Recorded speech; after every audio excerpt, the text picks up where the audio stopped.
অনেকে দেখবেন তুলসী কাঠের মালা পরে, অনেকে পরে না। পরে না বলি যে সারা জীবনে মালা পরবে না এমন গ্যারান্টি আমরা কেউ দিতে পারবো না।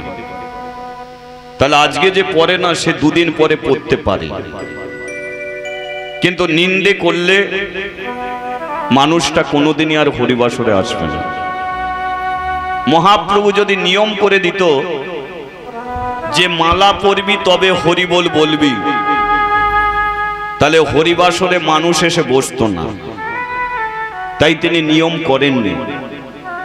মালা পরে বল না মালা পরে বল, ধুতি পরে বল, প্যান্ট শার্ট বুট পরে বল, বিছানায় শুয়ে শুয়ে বল, ঝাঁট দিতে দিতে বল, বাসন মাজতে মাজতে বল, বললেই কাজে লাগবে। তাই নিয়মের বাইরে তিনি এই হরিনামটা নিয়ে এসেছেন। আজকে যারা পিছনে আছে কে বলতে পারে তারা সামনে আসবে না?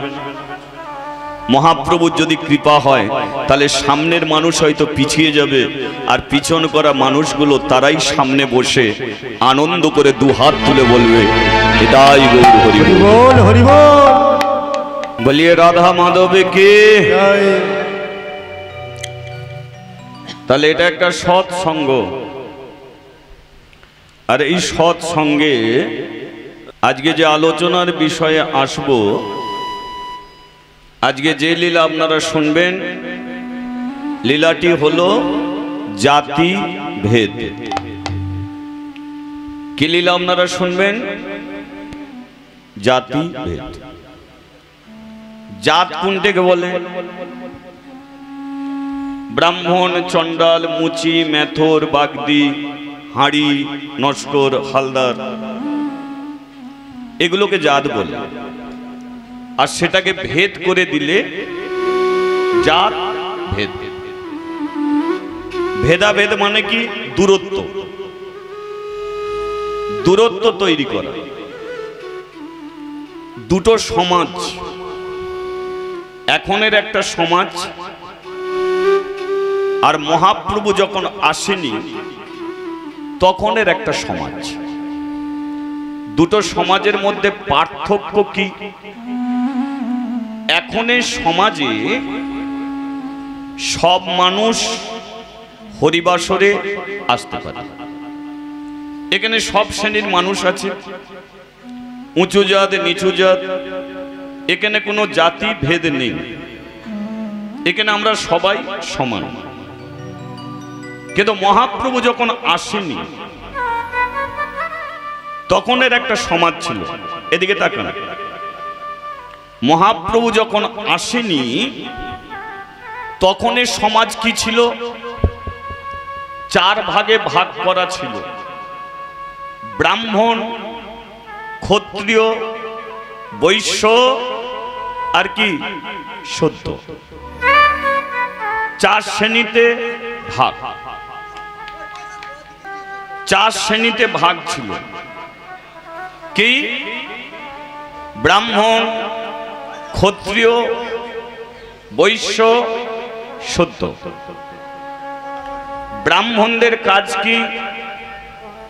যাগ, যজ্ঞ, পুজো, অর্চনা, ভগবানের কাজে যুক্ত ব্রাহ্মণরা থাকবে। ক্ষত্রিয়দের কাজ কি? দেশ শাসন করা, দেশের জন্য যুদ্ধ করা, ওটা ওদের কাজ। বৈশ্য মানুষের কাজ কি? চাষবাস করা, কৃষি কার্যে যুক্ত থাকবে। আর ছোট জাত মুচি, হাঁড়ি, বাগদি, ওই তো কৃষি কার্য। তাহলে চাষবাসটা কারা করবে? শুদ্ধদের কাজ হলো এদের পরের বাড়িতে কাজ করে পেটের রোজগার করা, এই হচ্ছে কাজ। তাহলে এই যে চার শ্রেণীতে ভাগ, এ থেকে কি বোঝা যায়? এ থেকে একটা জিনিস বোঝা যায় যে কোনো সমাজের মানুষ কেউ কারো সঙ্গে যুক্ত নেই। ব্রাহ্মণরা ব্রাহ্মণদের জায়গায় আছে, ক্ষত্রিয়রা ক্ষত্রিয়র জায়গায় আছে, বৈশ্যরা বৈশ্যর জায়গায় আছে, শুদ্ধরা শুদ্ধর জায়গায় আছে।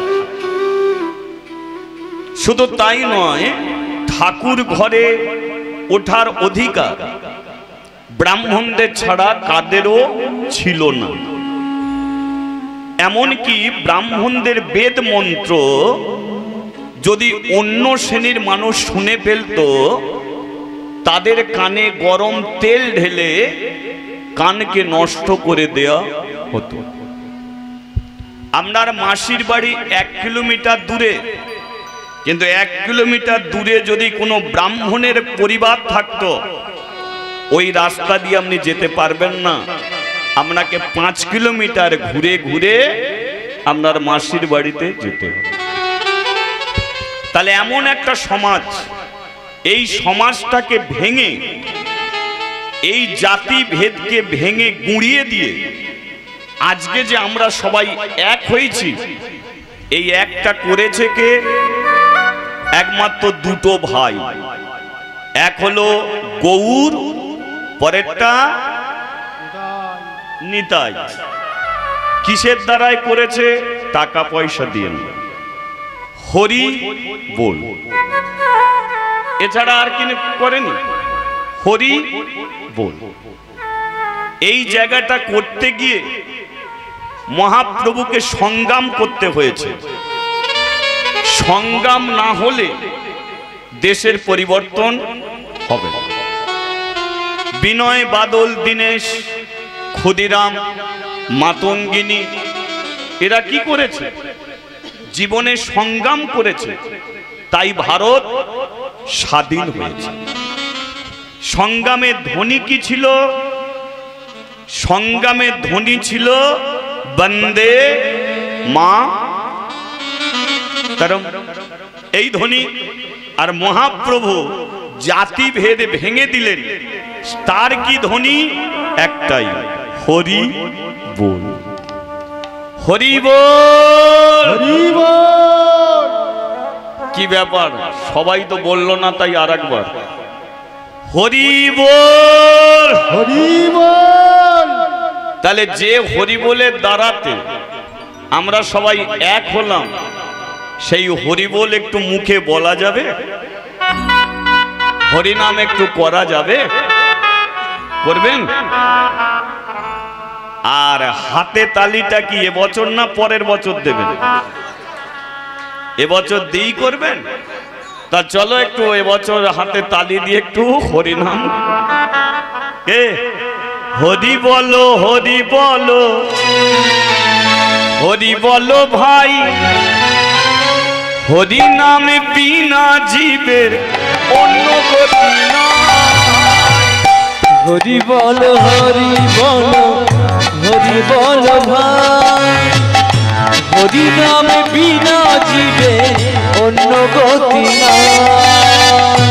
হরি বলো, হরি বলো, হরি বলো ভাই, হরি নামে বিনা জীবের অন্য গতি নাই।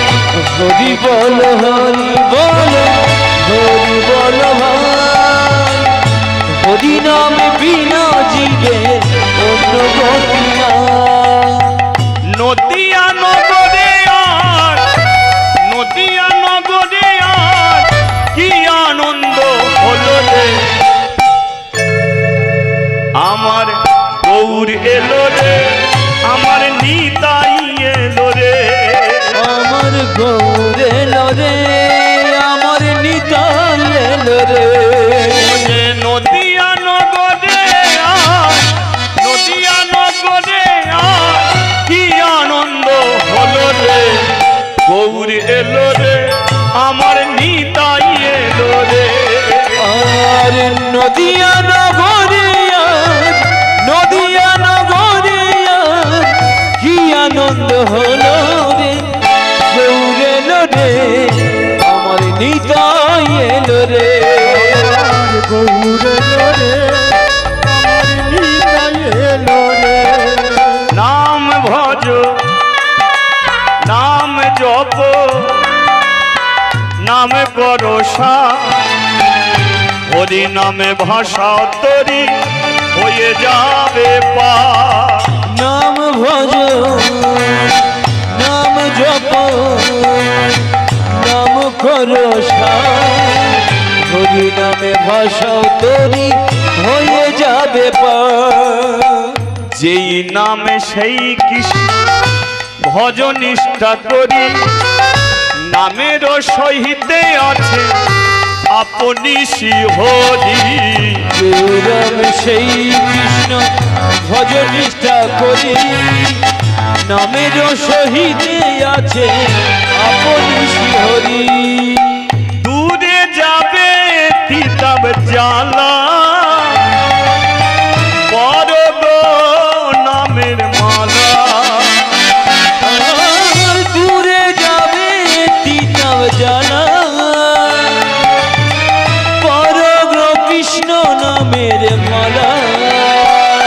বলো হরি বল, হরি বল, হরি বল, হরি বল। আচ্ছা, মুখে যদি বলি মুখ ব্যথা হবে কি? ব্যথা হবে কি? তাহলে মুখে একটু বলা যাবে তো? তবে তার আগে একটু তালকে ঠিক করতে হবে। তাল, এখন তাল কোনটাকে বলে, বেতাল কোনটাকে বলে? তালও আছে, বেতালও আছে।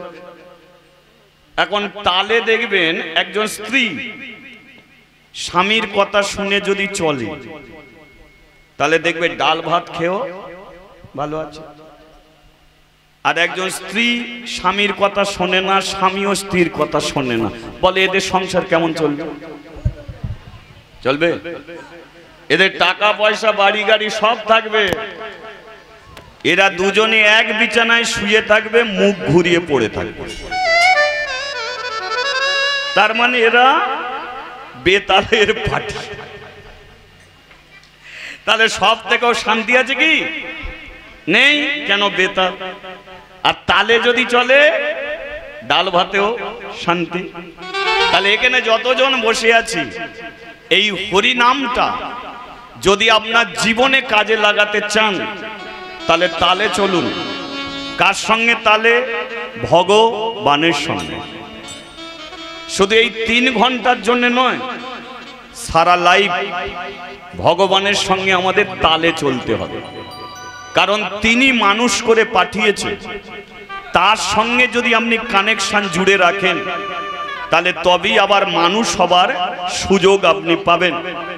আর কানেকশন যদি অন্য জায়গায় করে দেন, তাহলে আসবেন, মানুষ হতে পারবেন। জীবনের কানেকশন আপনারা বলুন, কেউ যদি চোরের সঙ্গে জুড়ে দেয়, সে কি হবে? কেউ নেশাখোরের সঙ্গে জুড়ে দিলে, জুয়াখোরের সঙ্গে জুড়ে দিলে, কিন্তু যদি ভগবানের সঙ্গে জুড়ে দেয়, তাহলে সে চোর হবে না, নেশাখোর হবে না, সে একজন কৃষ্ণ ভক্ত, পরম হরি ভক্ত। হরিবল হরিবল। তাহলে জীবনের কানেকশন জুড়তে হবে ভগবানের সঙ্গে। আর তার জন্যে তাল ঠিক করতে হবে। কি? এই যে এতে দুটো হাত, আর এটাকে দিলে কি হয়? তাল। তাহলে এই তালি আমরা যোগাযোগ করব। দিন হাতে তালিটা, তালে তালে দিন।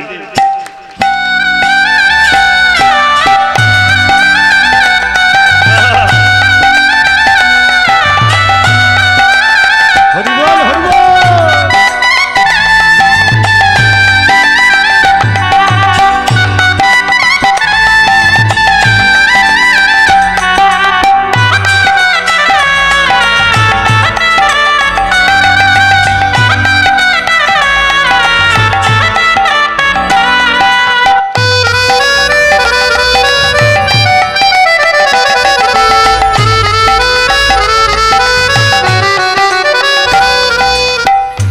হাতে তালি, মুখে নাম। আগে আমি বলবো, তারপর আপনার। হরি বল, হরি বল। তোরা বন্ধ কর না, এরা প্রত্যেক দিন বলে। আর এখানে 2 দিন আপনারা এসেছেন বলতে, তারপরে তো জানি হরি বল আলমারিতে ঢুকে যাবে, আর বেরুবে না নাম। তাহলে তোরা বন্ধ কর, ওরা বলে নেই কি? হরি বল।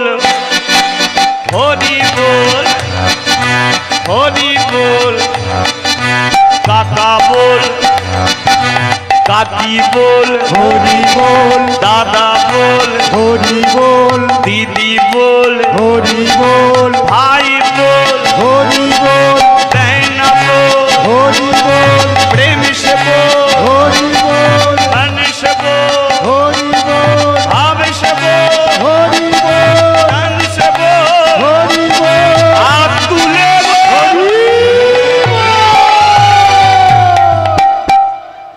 আচ্ছা কিছুক্ষণ যদি হাত উপরে থাকে খুব ব্যথা হবে বলে নাই তো? হরি বলো, হরি বলো, হরি বলো ভাই, হরি নাম বিনা জীবের অন্য গতি নাই। হরি বলো, হরি বলো, হরি বলো ভাই, হরি নামে বিনা জীবে অন্য গতি ওরে নাই। কৃষ্ণ নামে বিনা জীবের অন্য গতি নাই। কৃষ্ণ নামে বিনা জীবে অন্য গতি নাই। নামিয়ে নিন হাত। ব্যথা হলে আমাকে দোষ দেবেন বাবা। এবারে শুনতে থাকুন। কি শোনো শোনো ভক্তগণ,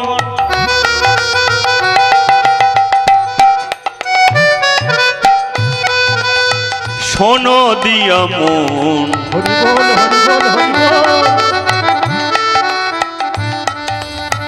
এক দুঃখী মায়ের ছেলের কথা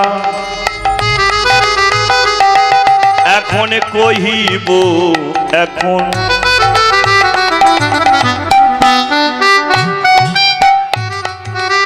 আপনারা শুনছেন তো? শুনছেন? আচ্ছা যে যে শুনছেন না একবার হাত তুলুন তো। আমি কি বললাম? আমি বলছি যে যে শুনছেন না হাত তুলুন। সবাই মিলে তুললেন কেন? দুবার ধরে বললাম শুনছেন তো, শুনছেন তো? কেমন শোনা শুনছেন? মন দিয়ে শুনুন। মনটাকে লাগিয়ে দিন কাজে। মন যদি কাজে না লাগে আপনার রান্না ভালো হবে না। ও রান্না করবে আর ফোন দেখবে, ও তরকারিতে দুবার নুন পড়ে যাবে, বাড়ির লোক ঝামেলা করবে। তাই তো মনটাকে কাজে লাগান, আসতে একদম কথা না। তাহলে শোনো শোনো ভক্তগণ, শোনো দিয়া মন, হরি বল, হরি বল, এক দুঃখী মায়ের ছেলের কথা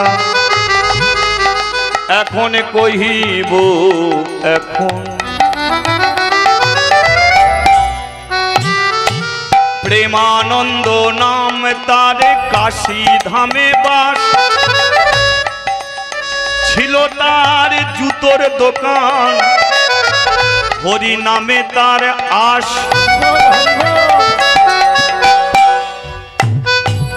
পরচর্চা পরনিন্দা নাহি সে জানে, দিবানিশি বদনেতে হরি নাম গাহে। হরি হরি বল, গৌর হরি বল, হরি হরি বল সবে গৌর হরি বল। হরি হরি বল, গৌর হরি বল, হরি হরি বল সবে গৌর হরি বল। হরি হরি বল সবে কৃষ্ণ কৃষ্ণ বল।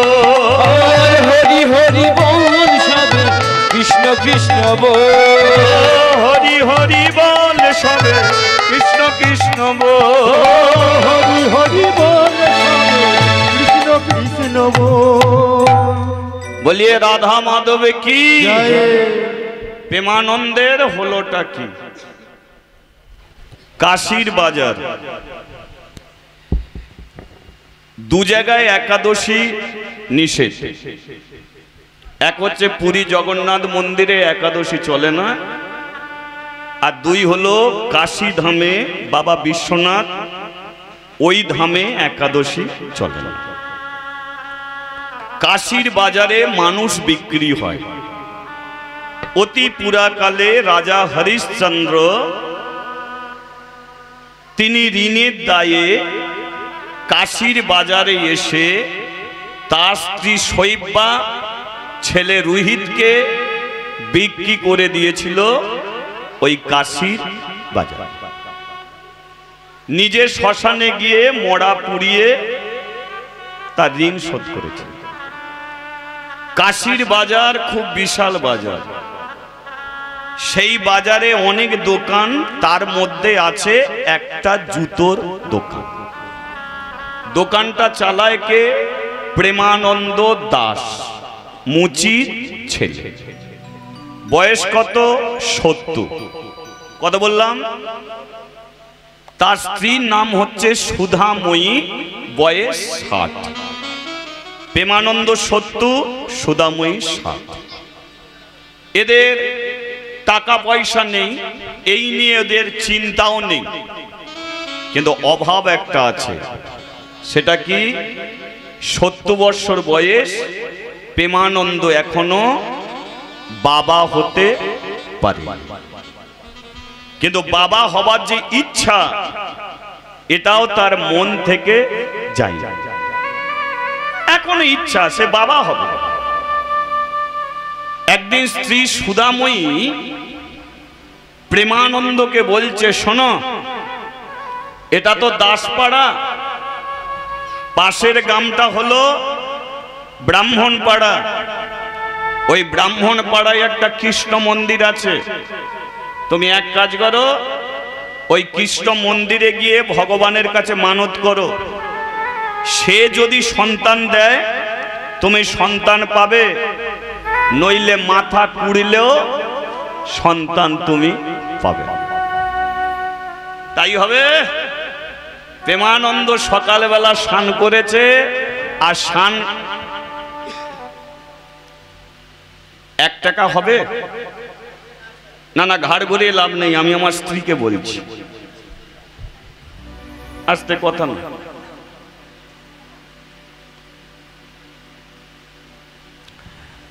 সুধাময়ী বলল, 1 টাকা ঘরে নেই। কান্নাকাটি করার কি আছে?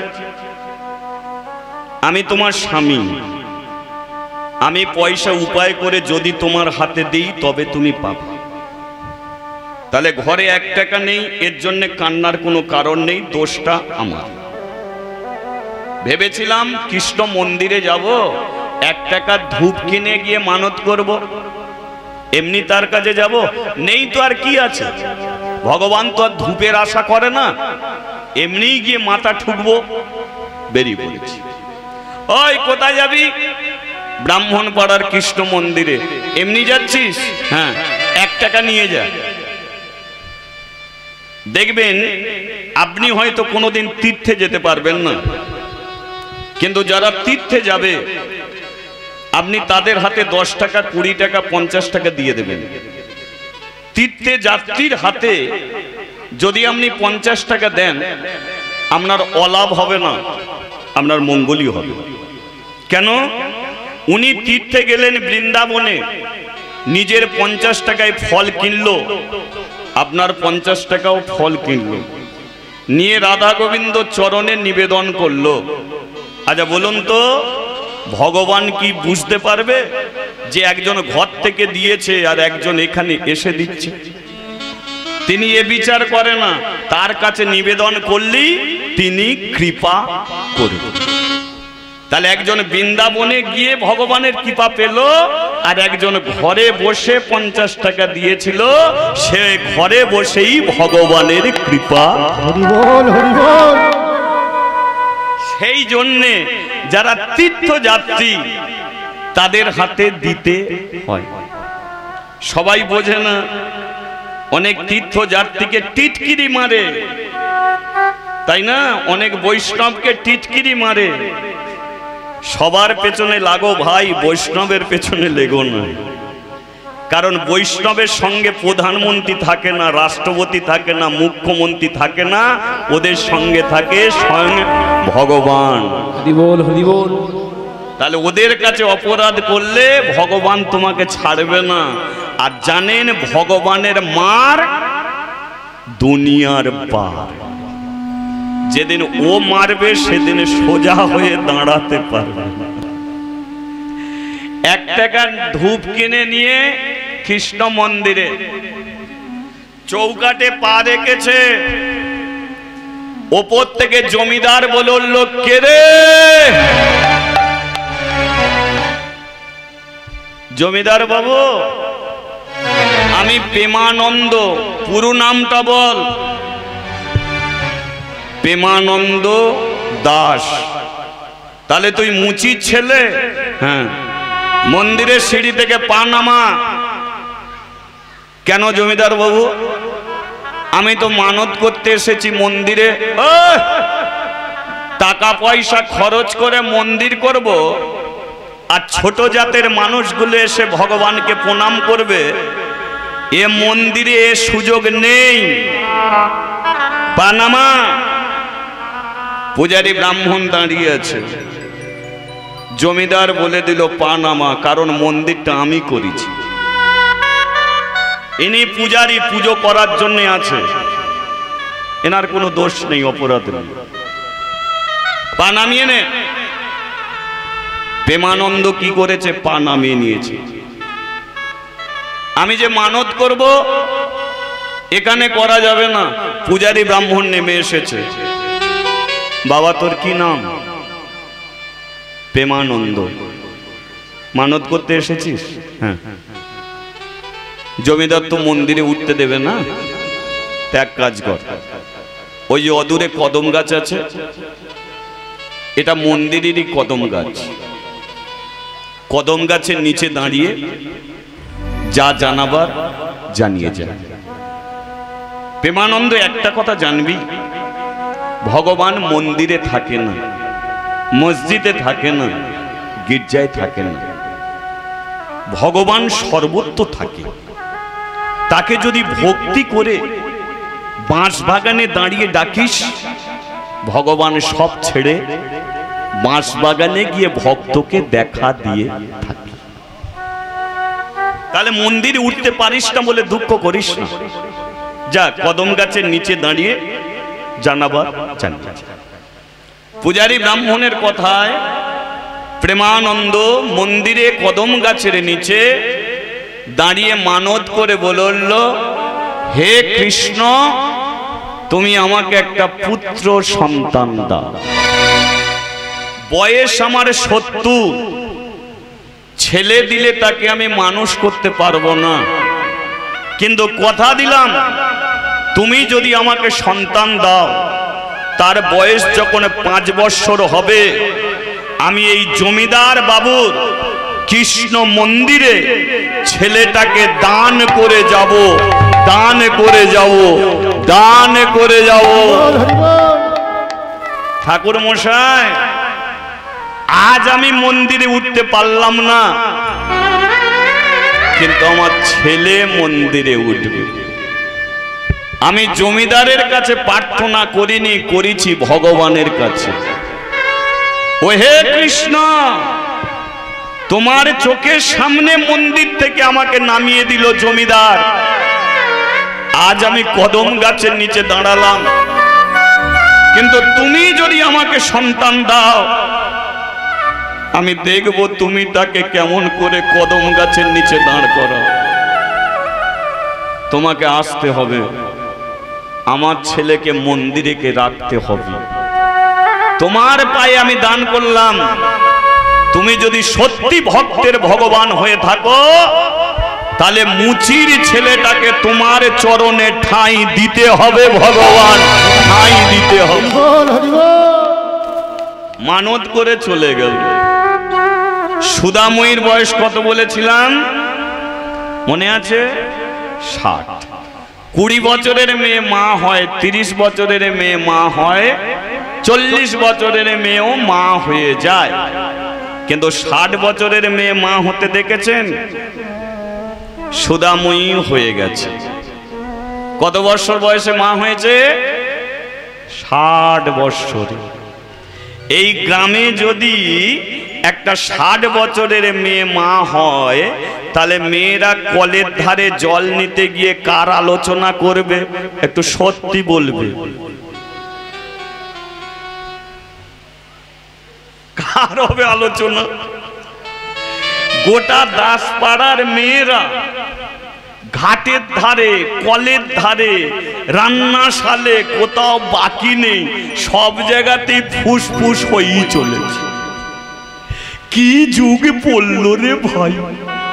60 বছরে বুড়ির পেটে বাচ্চা, চারিদিকে কানাকানি চলছে। এ বলে কিনা আমি কম মানত করেছি, কম তাবিজ বেঁধেছি, কম ঠাকুর ঘরে গেছি। আজ আমার 30 বছর বয়সে একটা ছেলে পেলাম না, আর 60 বছরের বুড়ির পেটে বাচ্চা এসে গেল। এ কি যুগ পড়ে! এই যেদিনকে ছেলে হবে খবর দিবি, দেখতে যাও। 10খানা গ্রামের মানুষের কানাকানি শুরু হচ্ছে যে আকর্ষণ 60 বছরে কেমন ছেলের জন্ম দেয়। তার কি 3-4টে পা হবে নাকি? না একটা পা হবে, না একটা চোখ? দেখতে যেতেই হবে সব কাজ ফেলে। আকর্ষণ। একদিন প্রেমানন্দ জুতোর দোকানে চলে গেছে, আর সুদাময়ীর ঘর থেকে ওয়া, তার মানে হয়ে গেছে 10খানা গ্রামের মানুষ লাইন দিয়েছে।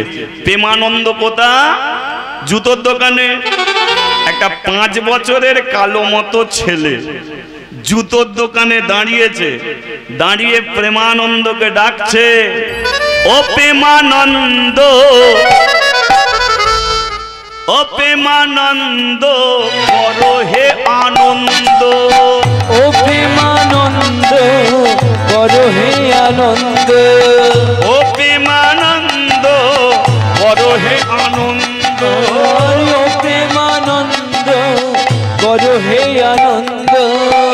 এসেছে এসেছে সে এসেছে, এসেছে এসেছে সে এসেছে, এসেছে এসেছে সে এসেছে, এসেছে এসেছে সে এসেছে, এসেছে এসেছে সে এসেছে, এসেছে এসেছে সে এসেছে, এসেছে এসেছে সে এসেছে, এসেছে এসেছে সে এসেছে। ও প্রেমানন্দ, করো হে আনন্দ, ও প্রেমানন্দ, করো হে আনন্দ, ও প্রেমানন্দ, করো হে আনন্দ, প্রেমানন্দ করো হে আনন্দ। প্রেমানন্দ বলে আনন্দ পরে করব, আগে তুই আমার নাম ধরে ডাকলি কেন বল? আমি তোর বাপের চেয়ে বড়, তুই একটা 5 বছরের বাচ্চা ছেলে, তুই আমার নাম ধরে ডাকছিস? ছেলেটা বলে কেন আমি বাচ্চা নয়, তবে আমি চৌবাচ্চা। সবাই বলে আমি বাচ্চা, কিন্তু আমি চৌবাচ্চা। শোন প্রেমানন্দ, তোর বাড়িতে ছেলে হয়েছে, হাজার হাজার মানুষ যাচ্ছে ছেলে দেখতে, আর তুই জুতো সেলাই করছিস। তোকে তো খবর দেওয়ার মতো কেউ নেই, তাই আমি এসেছি। প্রেমানন্দ বলে কোথা থেকে এলি? বলে জমিদার বাবুর কৃষ্ণ মন্দির থেকে। তাহলে বলো ছেলেটাকে বুঝে নিয়েছেন তো? আমি 60 বছরে ছেলে দিলাম, আর আমি তোকে খবর দেব না? ভগবান নিজে এসেছে। এবার বলুন তো, ভগবানের তো নাম ধরে ডাকার অধিকার আছে, তিনি তো জগতে সবার পিতা। এখানে যদি 80 বছরের মানুষ থাকে, সেও তো ভগবানেরই ছেলে, তাহলে তার নাম ধরে রাখবে না? তা আমি ডেকেছি তো, অপরাধ কি হয়েছে? যেটা বলি সেটা কর। যার লাগি প্রাণ তোর করে আনে চান, যার লাগি প্রাণ করে আনে চান, যার লাগি প্রাণ করে আনে চান, যার লাগি প্রাণ করে আনে চান, যার লাগি মন করে আনে চান, যার লাগি মন করে আনে চান। ওরে প্রেমানন্দ হরিবল হরিবল 70 বৎসর ধরে কত না মানদ করে গেলি,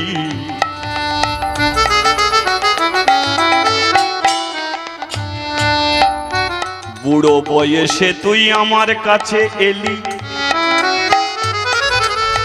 চাইলি তুই একটা সন্তান, আমি কি না দিয়ে থাকিতে পারি? হরিবল হরিবল তাই তোকে দিলাম সন্তান,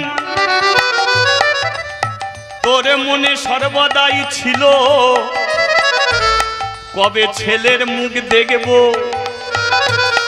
আজকে তোর দিন ফিরে এলো।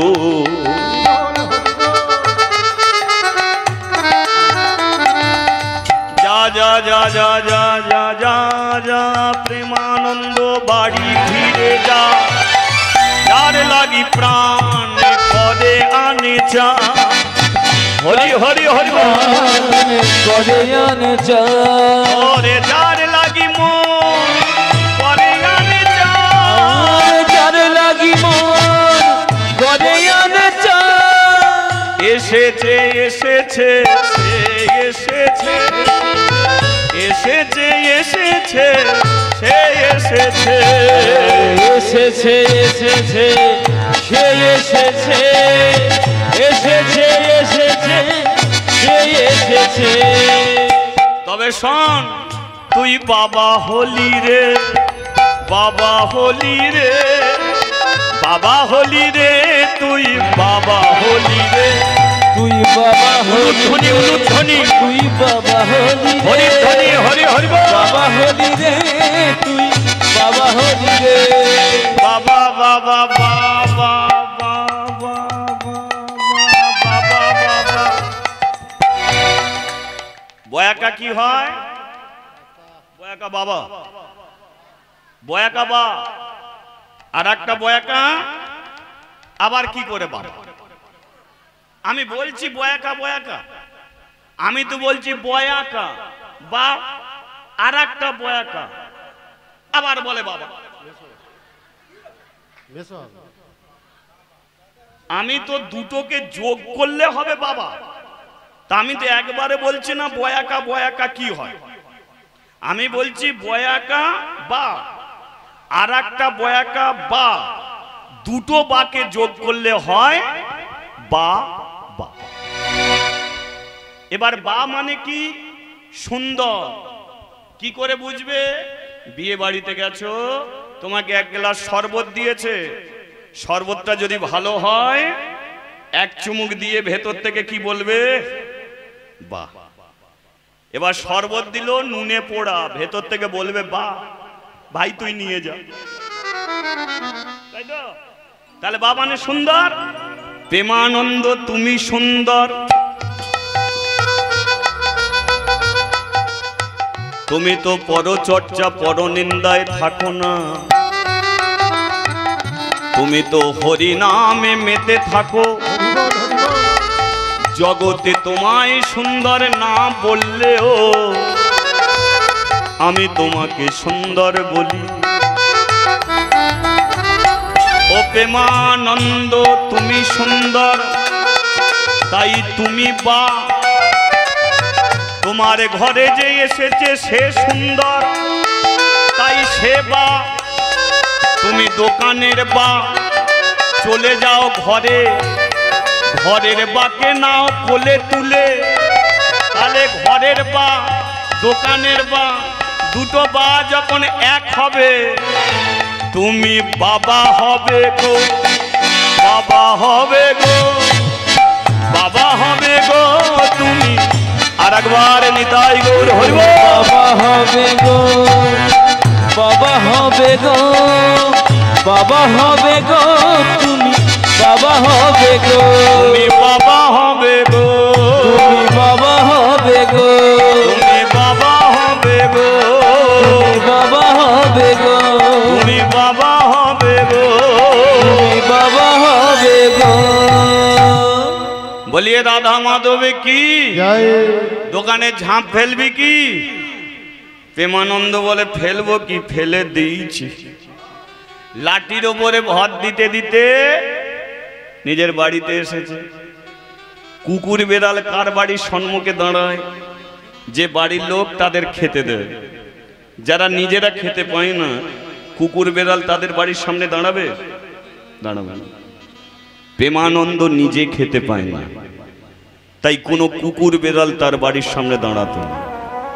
আজকে প্রেমানন্দ এসে দেখছে যে হাজার হাজার মানুষ তার বাড়ির সম্মুখে দাঁড়িয়ে আছে। এ কি নিজের বাড়ি ছেড়ে অন্য বাড়িতে চলে এলাম? লোকের বাড়িতে তো ঢোকাটা ঠিক নয়, একবার জিজ্ঞাসা করে নেওয়া ভালো। আচ্ছা, তোমরা যে এই বাড়ির সামনে দাঁড়িয়ে আছো, কি ব্যাপার?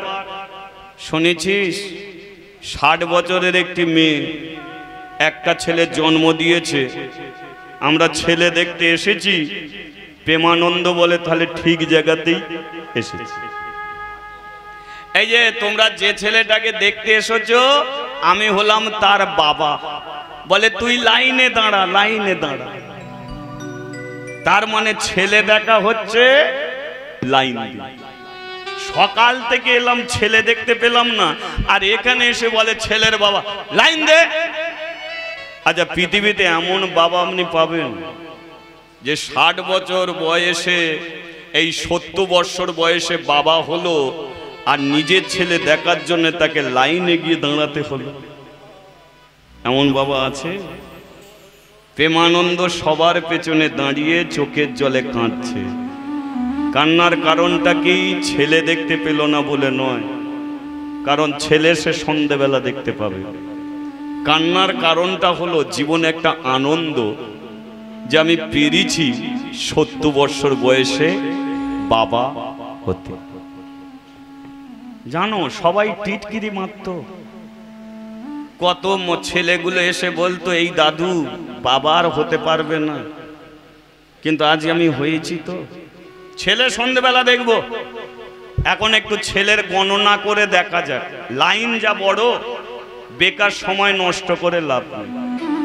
গণনা করে দেখা যাক ছেলের ভবিষ্যৎ কি আছে। প্রেমানন্দর সামনেই গুরুদেবের আশ্রম ছিল। প্রেমানন্দ কি করেছে? লাইন ছেড়ে দিয়ে আশ্রমে চলেছে। কার কাছে? তার নিজের গুরুজির কাছে। সুস্বাগতম আমার গুরুজি, শরণাগতম গুরুজি, স্বাগতম গুরুজি, শরণাগতম গুরুজি, সুস্বাগতম গুরুজি, শরণাগতম গুরুজি,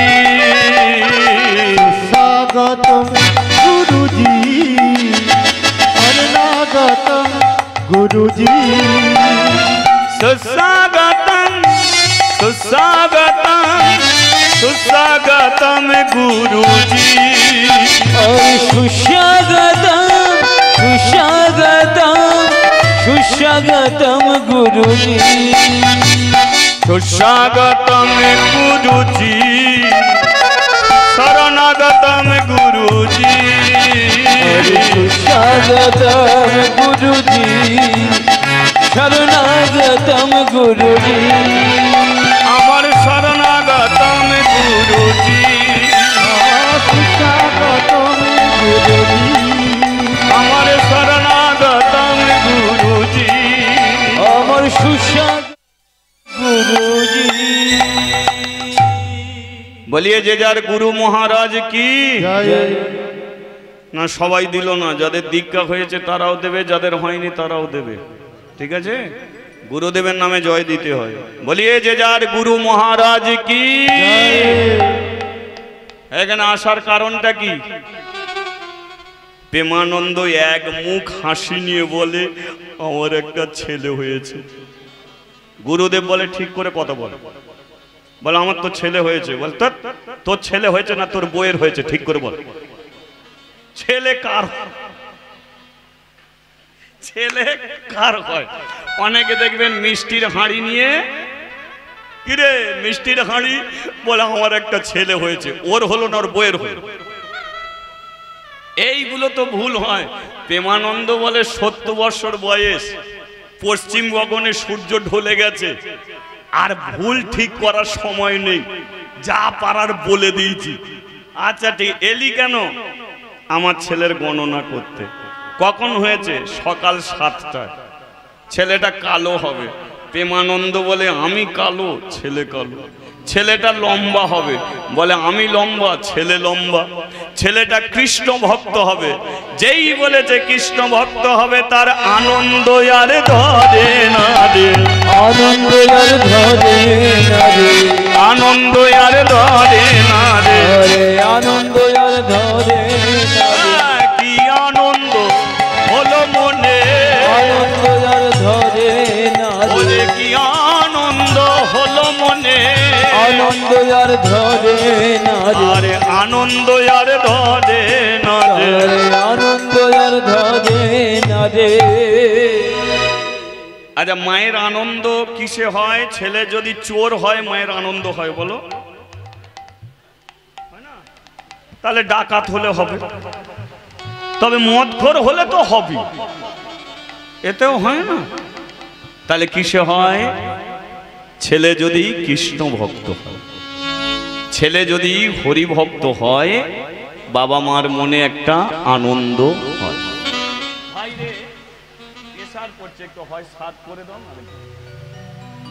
বড় আনন্দের হয়। প্রেমানন্দর বলে, ছেলের যদি চোখ না থাকতো আমার দুঃখ ছিল না। ছেলে কালো হতেই পারে, লম্বা হতেই পারে, কিন্তু এই যে কৃষ্ণ ভক্ত বললে, এতে আমার বড় আনন্দ। কারণ মরে গেলেও আমার শান্তি। কারণ ছেলে যদি কৃষ্ণ ভক্ত হয়, সমাজের বুকে সে সম্মান পাবে। তার সঙ্গে কেউ না থাকলে ভগবান তার সঙ্গে চিরদিন হরিবল হরিবল। তাহলে আমি বাবা চলে গেলে আর এক বাবা, জগৎ বাবা, তাকে দেখবে।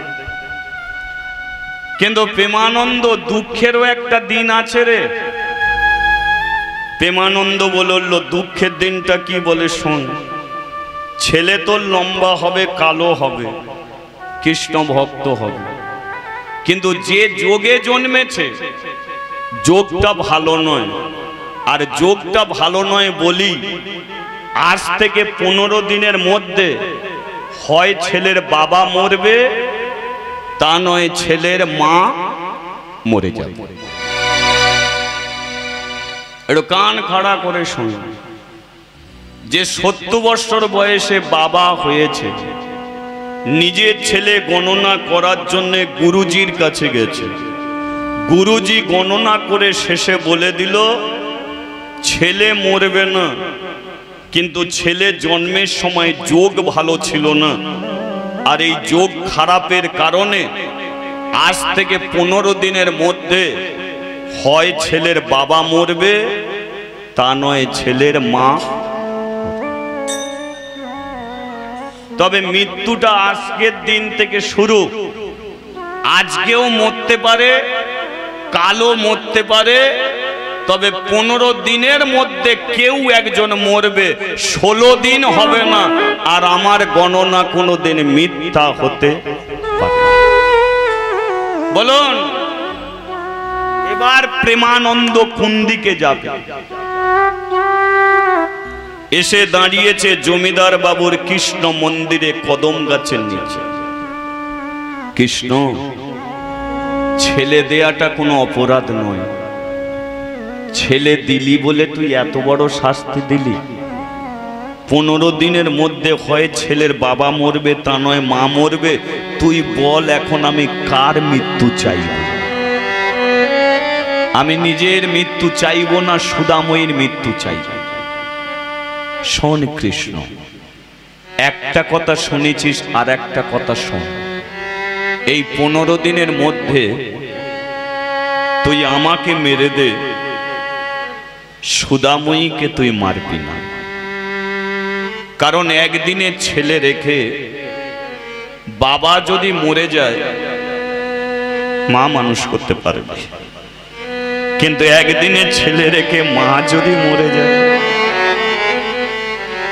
আর ছেলে মানুষ হবে। তাই কৃষ্ণ তুই আমাকে মেরে দে, ছেলের মাটাকে তুই বাঁচিয়ে রাখ। চেয়েছিলাম বাবা হতে, বাবা আমাকে বানিয়ে দিলি, কিন্তু বাবা ডাক আমাকে শুনতে দিলি না। কাঁদতে কাঁদতে সন্ধ্যেবেলা প্রেমানন্দ বাড়িতে এসেছে। দরজা খুলে দেখতে পেল সুদাময়ীর কোলে ছেলেটা বসে আছে। প্রেমানন্দ বলল, শোনো সুদা, আমি কটা দিন বাঁচবো আমি জানি না, কিন্তু তোমার ছেলের আমি একটা নাম রেখে যাব। দুঃখের সংসারে জন্ম, তাই হলো দুঃখী। এ বড় কৃষ্ণ ভক্ত হবে, তাই হলো কৃষ্ণ। মুচির ছেলে, এ হলো দাস। তোমার ছেলের নাম হলো দুঃখী কৃষ্ণ দাস। হরি বল। দাও সুদাময়ী দাও, তোমার ছেলেটাকে আমার কোলে তুলে দাও। জানো সুদা, এক তো 70 বছর বয়স, পশ্চিম গগনে সূর্য আমার ঢলে গেছে। কটা দিন বাঁচবো আমি জানি না, তবে মরে যদি যাই আর বলতে পারবো না।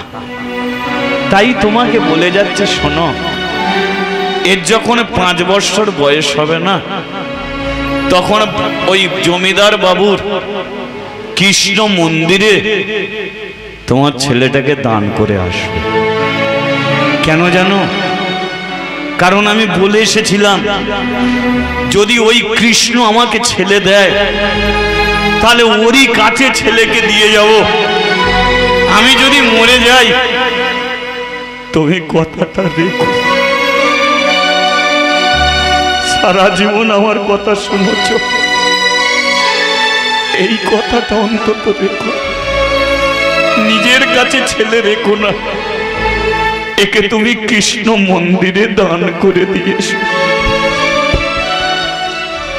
হ্যাঁ হ্যাঁ তাই হবে, কিন্তু তুমি ছেলে কোলে নিয়ে বসো, আমি একটু ঘুমিয়ে যাই। প্রেমানন্দর কোলে ছেলে রইল, সুদাময়ী ঘুমিয়ে পড়ল। ভোরের বেলা ছেলেটা কেঁদে উঠল।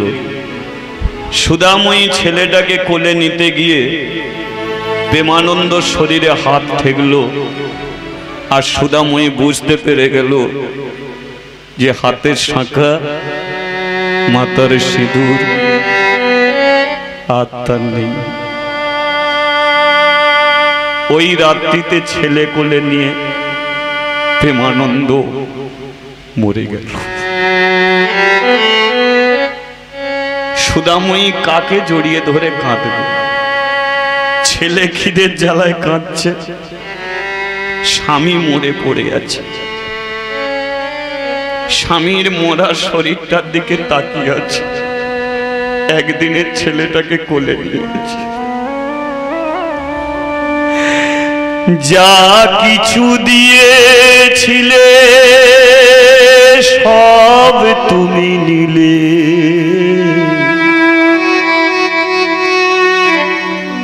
আনন্দ হাসি গান সব তুমি নিলে।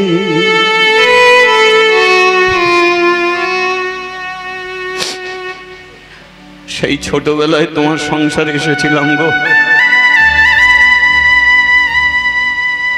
কত জুতো সেলাই করেছো আমার জন্য, কত বকেছো, কথা শুনিয়েছ,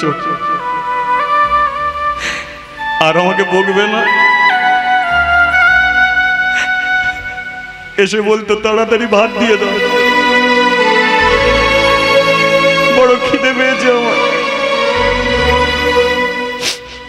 আর আমার হাতে ভাত খাবে না, তাই না? তুমি পারলে আমার কোলে ছেড়ে দিয়ে একবার আমার দিকে তো তাকিয়ে দেখতে পারতে। তুমি তো চলে গিয়ে শান্তিতে আছো, কিন্তু আমার কি হবে?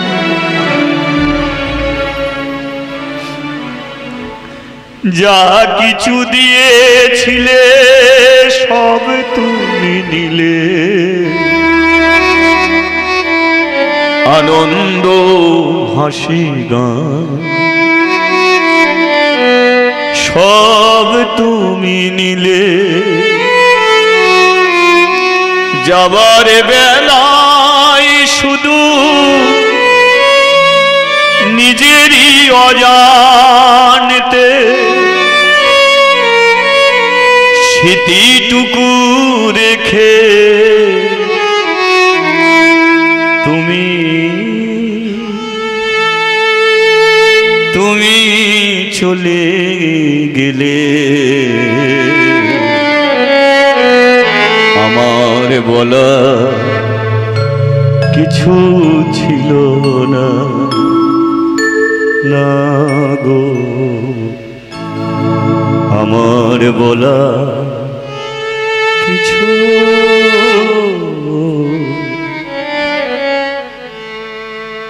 সুদাময়ী তোরা দেখবি আয় না,